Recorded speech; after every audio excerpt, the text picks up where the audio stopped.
have Bob Pisani, Rick Santelli's with us. Euro Pacific Capital's Peter Schiff is also with us today, as is Core States Capital Advisors Bill Spiropoulos. Welcome all around. Bob Pisani, the energy level's high here at the big board today. You know, we can't even have a nice, boring, quiet close into a three-day weekend. We're standing here all of a sudden a little after 2 o'clock. Word comes out, Dow Jones wire, that Bankia was getting a lot more money than people anticipated, $24 billion. Bottom line is markets drop. We lost several dozen points on that. So this is the problem, guys. We're just hostages to headlines all of the time. And anytime you think we're stabilizing, and it's been a pretty good week, the S&P's up 1.5% or so, you get little headlines and you drops you a little bit more, a little stabilization. And Peter Schiff, this is exactly what the markets have been focusing on for a while now. It's all about Europe right now, isn't it? Peter Schiff. Oh, I'm sorry. Yes, I was when distracted. I say your name, Peter, it's time for you to talk. In my mind, it's not all about Europe. Go. I think in some people's minds it is. But, you know, I think Europe is really foreshadowing a bigger problem here in the United States. But, you know, I think there's still some short-term downside risk in the market. But I think the central banks, unfortunately, are not going to allow a substantial collapse in stock prices. I think they're going to come in with more money printing. And ultimately, you're going to see a reversal and nominal stock prices will rise. But it's not going to be good economic policy. It's not going to be good for the economy. That's exactly what we don't need.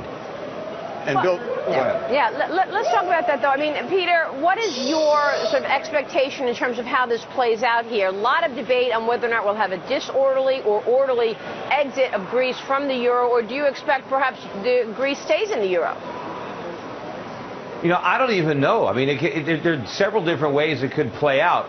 Long term, I think the worst thing that can happen for the Eurozone is for Greece to stay there and you to have this moral hazard where everybody is basically subsidizing everybody else's profligacy. The only way that it makes sense for Greece to stay in that Eurozone is if they can force Greece to undergo more austerity. But I think that if those are the choices, the Eurozone would be better off if Greece left. And I think there's more of a long-term threat for Greece remaining in the euro than leaving. I think that is overblown. But I don't know. The politics are very strong. I mean, there's a lot of incentives for politicians in Europe to do what's wrong in the long run in order to appease the voters in the short run. That's exactly what we're doing here. I mean, there's a powerful temptation for politicians to avoid swallowing the bitter-tasting medicine that is necessary to correct the problem. Let me get Bob Pisani here. Bob, trying to say something there? Well, the people keep, I'm picking up on Peter's theme, people keep talking about the mood on the streets of Athens. Peter, what about the mood on the streets of Berlin? How much longer are the Germans going to be willing to write the checks? Because no matter what scenario I see here, the Germans have got to write a big check. Yeah. Bill Spiropoulos. Yeah, you know, I mean, you've got they're burning these Merkel dolls in effigy in Greece. They should be doing it in Berlin. I mean, they never should have signed on to this deal to have to pick up the tab for the irresponsible governments in Greece and other parts of Europe. They can't do it. No more than people in some states. If people in Texas don't want to have to pay for the deficits in California, but who knows? That might happen. I'm wondering if next week the focus returns to the U.S. Rick Santelli, you've got some Fed speak coming out next week. You've got the GDP. You've got unemployment numbers. What are you seeing ahead of all that? Well, Fed speak, they're going to be nervous about Europe and hold out the notion of quantitative easing, but it's a political hot potato, so I moved that right off.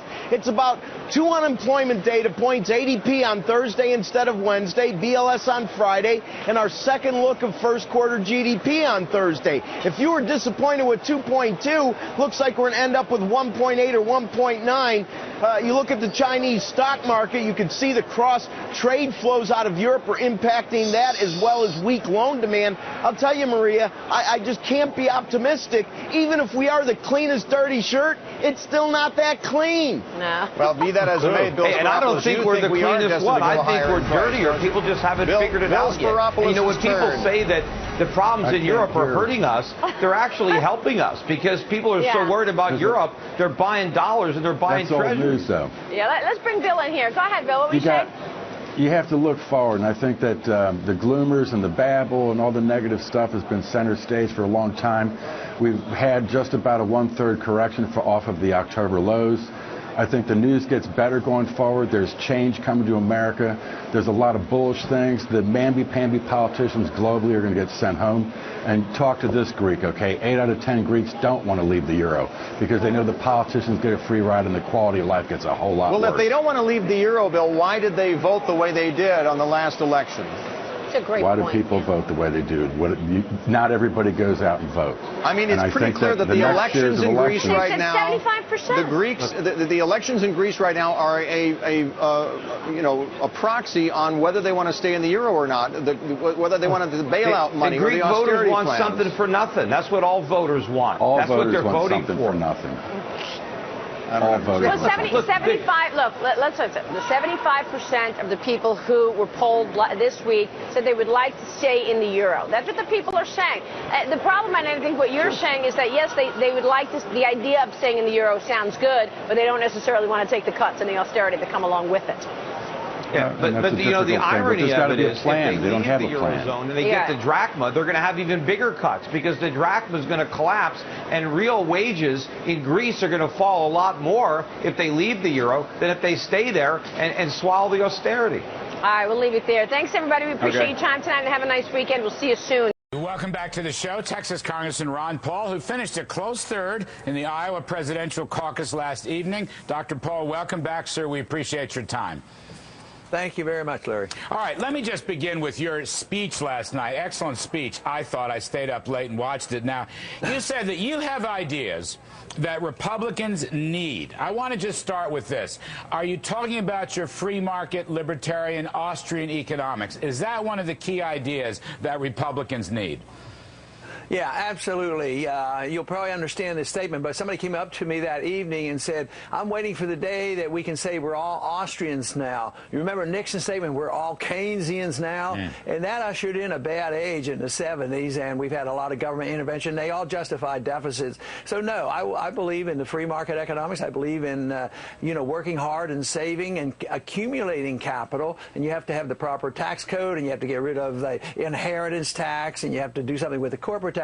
Then you can have capital building. But too often people don't quite see it that way. But you need the right environment if you want to get jobs. Do you think the other candidates, this is really where I'm angling on this, you've got the guys that finished ahead of you last night, Mitt Romney and Rick Santorum.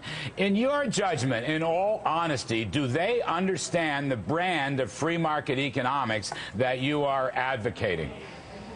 No, I would say they don't. I give Mitt a little bit of credit because he did work in the private sector. I think he's a little bit better, but you take a guy like Santorum or Gingrich, I mean, they've never had any practical experience, but none of them have really, I think, thought seriously about Mises and Hayek and Rothbard and Friedman. I think they think in terms of, patching up things and maintaining the status quo and don't rock the boat and you can't cut anything. That's what I get so disgusted with.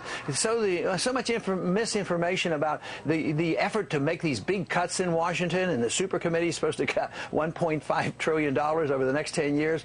And that's just a tinkering little bit of cut on the proposed increases. And I believe sincerely, if we're serious, and the Republican Party is supposed to be the conservative fiscal policy, they should be willing to stand up and be counted and argue for some cuts, and they are not doing that. You won overwhelmingly on these entrance polls, to the extent that one can use them accurately. You won overwhelmingly on federal spending and deficits. Now, I want to ask you, you also won overwhelmingly on independents. You got 44% of the independent vote. You got almost half of the youth vote, nearly 50% of age 17 to 29. Can you bring independents into the GOP? Can you bring the young voters into the GOP?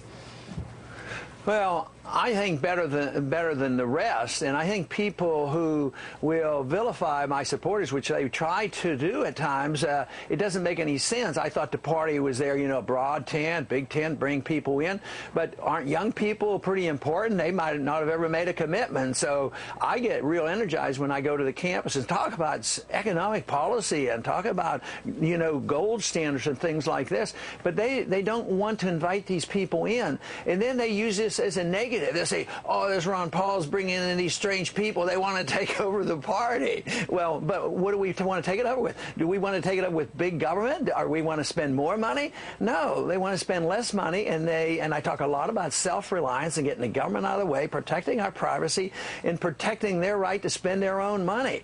And then there's a hesitation for Republican leaders to welcome people like that in. But I do have to admit, things are changing. I think we've made some inroads. 4 years ago was much worse than now. Well, but I think we're getting a little bit of respect now that they should open their doors to these young people and the independents. Well, let me just ask, does this presuppose that you want to improve the Republican Party? Will you stay a Republican, sir? It's a big question. You're running strong. Will you go third party, or will you stay Republican?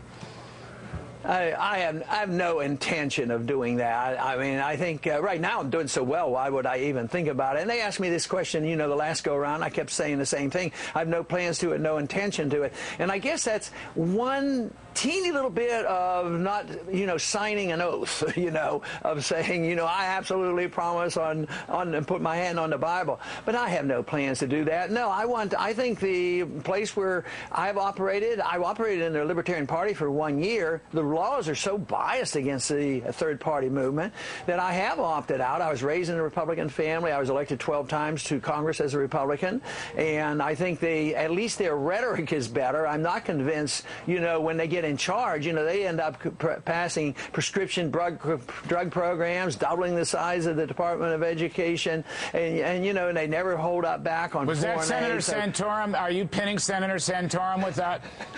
Yeah, he's voted for all this stuff, and he can, technically he is not. He's a typical big government conservative Republican, and not really conservative. He's just a big government Republican, but he masquerades as one. But I don't think he really, like you said, the polling last night showed that people knew me to be the fiscal conservative, and they voted for him for other reasons. It was more the social issues. Just last one, sir. The note of discord between you and the GOP, or the major note. Last evening in your speech, you called yourself a Robert Taft Republican, I think was the right phrase, which, of course, is an isolationist Republican. Now, as you know, Romney and Santorum and Gingrich are slamming you, particularly on Iran and the nuclear threat and the terrorist threat that they pose. Can you reconcile your Bob Taft isolationism with their attacks on you? You're going to go into more debates coming up this week. How does that work, and how do you stay in the GOP with that? Well, I think it's rather easy intellectually. Emotionally, they have some problems because that's what the Republican Party used to talk about. But I don't use the word isolation. That turns people off. I want to be a non-interventionist. Matter of fact, I'm a free trader. I don't like sanctions. I don't want to put sanctions on anybody. Some people who criticize my foreign policy said I'm an isolationist. But they're the very first ones who want to put on tariffs and interfere with trade. I'm the one that's championed free trade with Cuba, open up trading and travel to Cuba. So this is absolutely different than isolationism. But the whole thing is they want to, what they think is conservative is never cutting a penny out of military spending that has nothing to do with defending this country. And this is what Eisenhower warned about too. Military-industrial complex. They're going to have influence. But I think we have a stronger national defense. I think our troops should be here at home defending our borders and not pretending they even know where the border is between Afghanistan and Pakistan. We don't need to invade any more countries or start any more wars. We need to be concerned about people who have nuclear weapons. We contained the Soviets when they had 30,000 of them when I was in the Air Force. We got by. So this idea that we have to go to war because somebody might get a nuclear weapon, even the head of the Mossad in Israel said, even if Iran gets a nuclear weapon, it's not an existential threat to Israel. So we should pay attention to the debate that's going on in Israel as well. All right. Thank you, sir. We didn't even have a chance to have some fun with the Federal Reserve and their new interest rate targets. I know last night you called for a new monetary system, including gold. I'd say God bless on that one. You know that. Anyway, Congressman Paul, all best luck. Godspeed on the campaign trail. Thank you, Larry. All right.